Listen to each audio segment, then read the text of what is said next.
first moved here, it was all grass.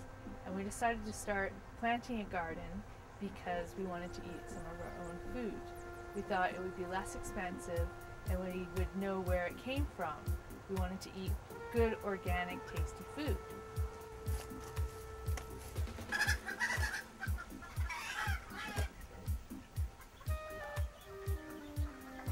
The whole idea of being self-sufficient in the city has always been something I've been interested in doing. I work 3 days a week in town, and I do some other stuff. I play piano for different groups, and I cut hair at home as well.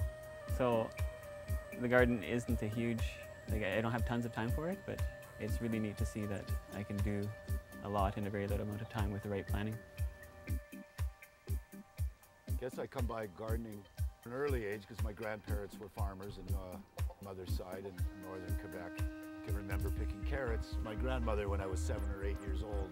And I remember thinning them with my grandmother and eating them and thinking how wonderful they were, sweet. Do you guys know what this stuff is? Put your nose in. Do you know what it is? It's lavender. My mom was a gardener, so I learned from her. I just loved nurturing things, and when my kids grew up, then I really got into gardening because I didn't have my little people around. Of course, now I have grandchildren, which is really fun.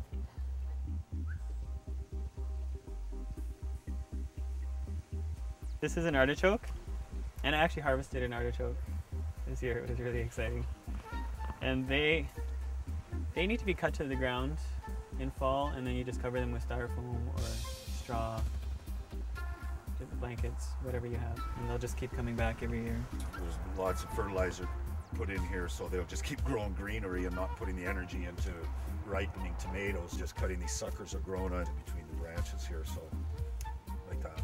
The energy of the plant will go into ripening these tomatoes rather than making more greenery.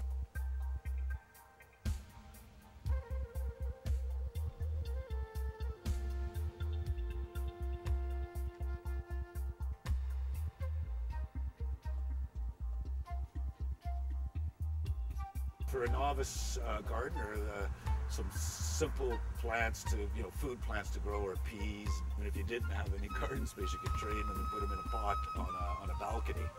Some peas, another plant obviously would be tomatoes that you could put in a bucket.